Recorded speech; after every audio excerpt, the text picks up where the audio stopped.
সম্মান আমি একটা প্রশ্ন করব, তুমি বলো তো, এই দুনিয়া নারীর সম্মান বেশি, আল্লাহ নারীর সম্মান বেশি দিয়েছে নাকি পুরুষের সম্মান বেশি দিয়েছে? বলো। আমি তো বলবো অবশ্যই নারীর সম্মান বেশি। কিন্তু আমার কাছে কিন্তু পুরুষের সম্মান বেশি। কি বলেন দাদারা, পুরুষের সম্মান বেশি তো?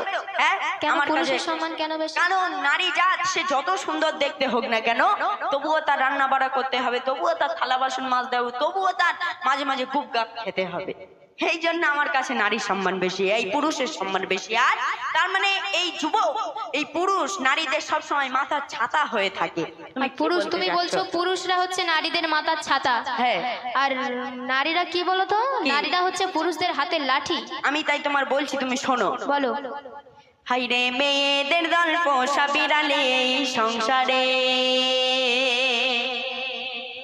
মেয়েদের দল পোষা বিড়ালে এই সংসারে, মেয়েদের দল পোষা বিড়ালে এই সংসারে।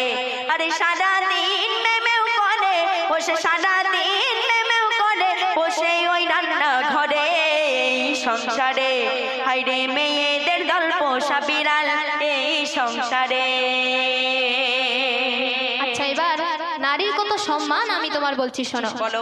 তুমি বলছো যে নারীরা ছেলেদের রান্না করে খাওয়ায়। আরে বোকা পুরুষ, তুমি তো জানো না এই নারীরা না যদি ছেলেদের রান্না করে না যদি খাওয়ায়, তাহলে তো ছেলেরা না খেয়েই মারা যাবে।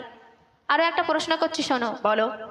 একটা ডাকাতকে এলাকায় সবাই দেখে ভয় করে, কিন্তু সেই ডাকাত কাকে দেখে ভয় করে বলো তো? হ্যাঁ, আবার কি, ওই তো আগে থাকতে বলে দিচ্ছে, আমার আর বলতে লাগছে না। হ্যাঁ, ছেলেরা ইনকাম করে হোটেলে খাবে, তা হোটেলে হোটেলে কদিন খাবে? হোটেলে খেয়ে যাবে কি? এবার বলো, হোটেলে কদিন খাবে বলো? হ্যাঁ, যতদিন ইনকাম চলবে ততদিন হোটেলে খাবো। আচ্ছা, তাই আমি বলছি শোনো, মেয়েদের চোখ বুলু করে দেওয়া হবে একদম হোটেলে খেয়ে খেয়ে। আচ্ছা, দেখা যাবে। বলো। তো একটা ডাকাতকে এলাকায় সবাই দেখে ভয় করে, হ্যাঁ। কিন্তু সেই ডাকাত কাকে দেখে ভয় করে তুমি বলো? ও দাদা, কি বলে? সেই ডাকাত হ্যাঁ। তার বউকে দেখে ভয় আর সেই করে। বউ কাউকে কার দেখে ভয় করে জানো? সবসময় গাঁটি আছে, বেশি কথা বললে চুলকে দেখে দেবে। বন্দুক সবসময় গাঁটি আছে, সুরে বলো। আচ্ছা বেশি শোনো, ফ্যাট অত বকুনি, কথা বলো। বলতে চাই না। বলো। এই নারীর কত সম্মান আমি তোমার বলছি, বলো। শোনো। কি কথা শোনালো রে আজকে মুখ পোড়া। ও দাদা, তোমার কিন্তু এখানে লাগবে, তুমি একটু ভিসারটা একটু করবে। আরে কি কথা শোনালো রে আজকে মুখ পোড়া, কি কথা শোনালো রে আজকে মুখ পোড়া। যত দামি হোক না পুরুষ, যত দামি হোক না পুরুষ, নারীর কাছে সে ভেড়া। ওরে মুখ পোড়া, আরে কি কথা শোনালো রে আমাদের ছোড়া। কি ঠিক বললাম তো মা বোনেরা? হ্যাঁ হ্যাঁ হ্যাঁ হ্যাঁ, কোনো মানে হয়। তাহলে আমি বলছি, তুমি শোনো। বলো। নারী জাত সে সারা দিন জলে ভিজে রোদে পুড়ে কত খাড্ডা খান্নি করে, এই তার মানে ছেলেদের জন্য একটু দুটো ডিম ভাজলো, একটা পুঁটি মাছ ভাজলো, কিন্তু যদি একটু পুঁটি মাছের লঙ্কা যদি বেশি পড়ে যায়, গুপ গাপ তো লাগায় আর বলে তোর হয়েছে কি, এখনো বাকি আছে, বলে তো। হ্যাঁ, একদম মেরে লাল করে দেবে। আচ্ছা, বলো শুনে। বলছি, তুমি শোনো। জলে ভেজা রোদে পোড়া সারা দিন খাটেনি, সারা দিন খেটে তবু খাই রে পিটুনি। তরকারিতে যদি একটু বেশি পড়ে নুন, 14 পিঁড়ি উদ্ধার করে টানে বাপার গুণ। আর এই নারী জাত মানে পুরুষের দাসী। তুমি কি বলতে চাচ্ছ? আরে মেয়ে মানে পুরুষের দাসী, হাইরে হাইরে মেয়ে মানে পুরুষের দাসী, জানা কি নেই ওরে সংসারে। হাইরে মেয়েদের দল পোষা বিড়াল এই সংসারে। আচ্ছা, মা বোনেরা বলে কি আমরা নাকি দাসী? আমরা মেয়েরা দাসী? আমরা হচ্ছে রানী গো রানী, কি বলবে? আচ্ছা, তোমরা বলছি শোনো, তুমি বলছো যে মেয়েরা সারাদিন গাধার মতো রান্না বাড়া করে, আর সেই রান্নায় যদি একটু নুন ঝাল বেশি কম হয় তোমরা গুপ গাপ মানে তোমরা পিটুনি দাও। তারা ওইটা কি কারা করে? মূর্খরা, মূর্খ ছেলেরা ওইটা ছাড়া আর কিছুই জানে না। আরো বলছি শোনো, তোমরা বলছো যে মেয়েরা সারাদিন খাটে, ছেলেরা কি খাটে না? ছেলেরা সারাদিন কত কষ্ট পরিশ্রম করে, ঠেলা ঠেলে ভ্যান চালায়, কত কষ্ট পরিশ্রম করে যখন বাড়ি আসে, আর তোমরা যে মেয়েদেরকে মহারণা দিয়ে ঘরেতে রেখে দাও, তারা পায়ের উপর পা দিয়ে হুকুমের পর হুকুম করতে থাকে যে ওগো এই জুতোটা ছিঁড়ে গেছে, তুমি ঝপঝপ সেরা সাথে নিয়ে আনো। একটা কথা তোমার আস্তে আস্তে বলে দিচ্ছি, শোনো। ছেলেদের বেশ বদনাম করুনি, যাওয়ার সময় টাকা কম দেবে। আরে এখানে যেটা হক কথা আমি হক কথা বলবো। আচ্ছা বলো। তো হক কথা বললে তো ফক করে লাগবে জানো। আচ্ছা তুমি সুরে বলো দেখি, বলো। তাই আমি বলছি শোনো, মডার্ন ছেলে বেয়া খেলে নেই কিরে জানা, নারীকে আনিস তোরা দিয়ে মোহরানা, নারীরা ঘরের কোণে থাকে বসিয়া, নাপিত ধোপা কুলি মজুর পুরুষ যাই হইয়া, এই বিবির কাছে খাসের তবু, এই বিবির কাছে খাসের তবু, কত যে মুখ নাড়া ওরে মুখ পোড়া, হায়রে কি কথা শোনালো রে আমাদের ছোড়া। আচ্ছা তুমি বলছো যে নারীর সম্মান বেশি আর আমি বলছি পুরুষের সম্মান বেশি, তো এভাবে বললে তো আর হবে না, প্রমাণ দেখাতে হবে নাকি? হাদিস কোরআন কি বলছে সেদিকে আমি একটু যাই। বলো। তুমি বলছো নারীর সম্মান বেশি, আমি বলছি পুরুষের সম্মান বেশি, কিন্তু আমার আল্লাহ পাক সর্বপ্রথম ভালোবেসে, তুমি একটা এত বড় মেয়ে হয়েছো শুধু ঝগড়া করছো, একটা প্রশ্ন করছি বলো, আল্লাহ পাক সর্বপ্রথম ভালোবেসে কাকে সৃষ্টি করেছে বলো তো দেখি? কেন পিতা আদমকে সৃষ্টি করেছে। পিতা আদমকে সৃষ্টি করেছে, আল্লাহ পাক পিতা আদমকে সৃষ্টি করেছে ভালোবেসে, তো পিতা আদম তিনি নারী নাকি পুরুষ? তিনি অবশ্যই পুরুষ। তাহলে তিনি মহিলা হতে পারতো, তো আল্লাহ পাক তাহলে ভুল বুঝে কি ওটা কি করেছে? আচ্ছা তুমি সরে বলো তারপরে বলছি। আল্লাহ পাক সর্বপ্রথম ভালোবেসে পিতা আদমকে সৃষ্টি করেছে, পিতা আদম তিনি হলেন একটা পুরুষ, আর পিতা আদমকে যখন আমার আল্লাহ পাক সৃষ্টি করলেন, তারপরে আদমের বাম পাজরে রেহান নামক একটা হাড়ে আমার আল্লাহ পাক মা হাওয়াকে সৃষ্টি করলো। কেন সৃষ্টি করলো? যে আদমের একটা দেখাশোনার লোক লাগবে, তাই আমার আল্লাহ পাক মা হাওয়াকে সৃষ্টি করলো।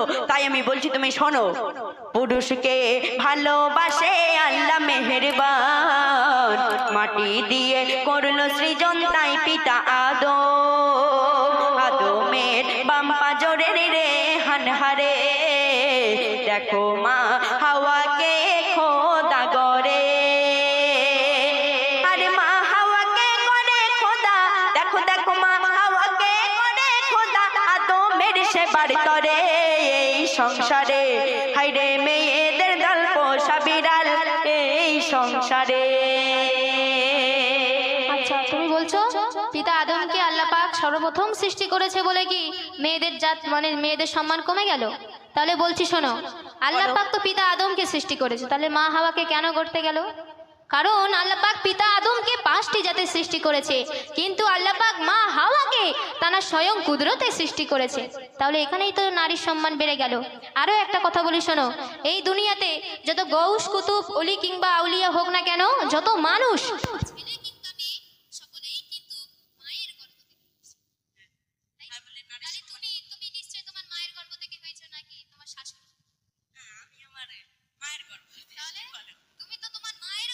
দুনিয়াতে এসেছো, তাহলে সেই মা সেই নারী জাতকে তুমি কিভাবে অসম্মান করছো? আচ্ছা তুমি সুরে বলো, অত বক বক করো না, তাই আমি সুরে বলো। বলছি তুমি শোনো, বলো।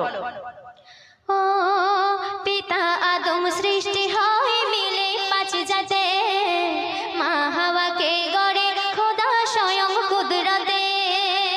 তুমি শুনছো তো? শুনছি, বলো। ও পিতা আদম সৃষ্টি হয় মিলে 5 জাতে, মা হাওয়াকে গড়ে খোদা স্বয়ং কুদরতে, ওলি গৌস কুতুবকে বা পয়গম্বর সবাইকে আসতে হয় মায়ের উদর, তাই সকল পুরুষ নারীর কাছে, এই সকল পুরুষ নারীর কাছে পড়তে হয় তাই ধরা ওরে মুখ পোড়া, হায়রে কে কথা শোনালো রে আমাদের ছোড়া।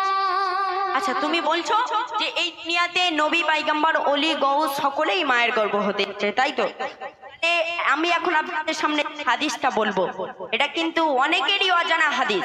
এই দুনিয়ার বুকে এমন একজন নবী এসেছিলেন, তিনি কিন্তু কোনো মায়ের গর্ভ হতে এই দুনিয়ার বুকে আসেননি। তো যাই হোক, এই দুনিয়ার বুকে শীষ নবী নামে একজন নবী এসেছিলেন, তিনি কিন্তু কোনো মায়ের গর্ভ হতে এই দুনিয়ার বুকে আসেনি। শীষ নবী তাহলে কেমন ভাবে আসলো? কবি বলছে শুনুন। আর তুমি খালি বলছো নারীর সম্মান বেশি, আরে নারী তো প্রত্যেক পায়ে পায়ে ভুল করে। হাসানকে জহর পান করিয়েছিল এই নারী, কত খাতারনাক এই নারী জাত। যদি একবার ঘাটে বা পুকুরে যাই, বাপ রে বাপ, এদেরকে আর ঠেকাই, ভাবে আমরা একজন হয়ে গেছি। একবার 14 পিড়ির কথা তুলে, এর কথা তার কথা তুলে একবার মারামারি লেগে দে, গালাগালি দে, শয়তানের চোখ বুলু করতে। আল্লাহ রে, কবি বলছে শোনো, হাদিস কোরআন খুলে দেখ খুঁজে পাবি, মা ছাড়া দুনিয়ায় আসে শিশ নবী। হাসানকে জহর খাইয়েছিল এই নারী, দয়ার নবীর জাদু করে এক যে বুড়ি। পায়ে পায়ে নারী জাত, ওগো পায়ে পায়ে নারী জাত বড় যে ভুল করে এই সংসারে, হায়রে মেয়েদের গল্প সাবিরান এই সংসারে। আচ্ছা, তুমি যে বললে বিনা মায়ে দুনিয়াতে এসেছিল শীষ নবী, তাই তো? কিন্তু তুমি বলো, তোমার একটা প্রশ্ন করি, করো। বিনা বাবে কোন নবী এই দুনিয়াতে এসেছিল? কোনো প্রশ্ন হলো? একটা প্রশ্ন। এই আচ্ছা, বলো। দুনিয়াতে ঈসা নবী এসেছিল বিনা বাপে। তাহলে ঈসা নবী যখন মা মরিয়মের গর্ভ থেকে দুনিয়াতে এসেছিল, তখন 41 জন পুরুষ তারা হাসাহাসি করছিল মা মরিয়মকে নিয়ে, তারা পেটে কাপড় বেঁধে মা মরিয়মকে নিয়ে ঠাট্টা করছিল। তখন আল্লাহ পাক ওই 41 জন পুরুষকে গর্ভবতী করে দিয়েছিল। আর তুমি সেই নারীকে তুচ্ছ ভাবছো? তুমি ভেবো না আল্লাহ পাক সবকিছু করতে পারে, তোমাকেও ওই 41 জন পুরুষের মতো গর্ভবতী করে দিতে পারে।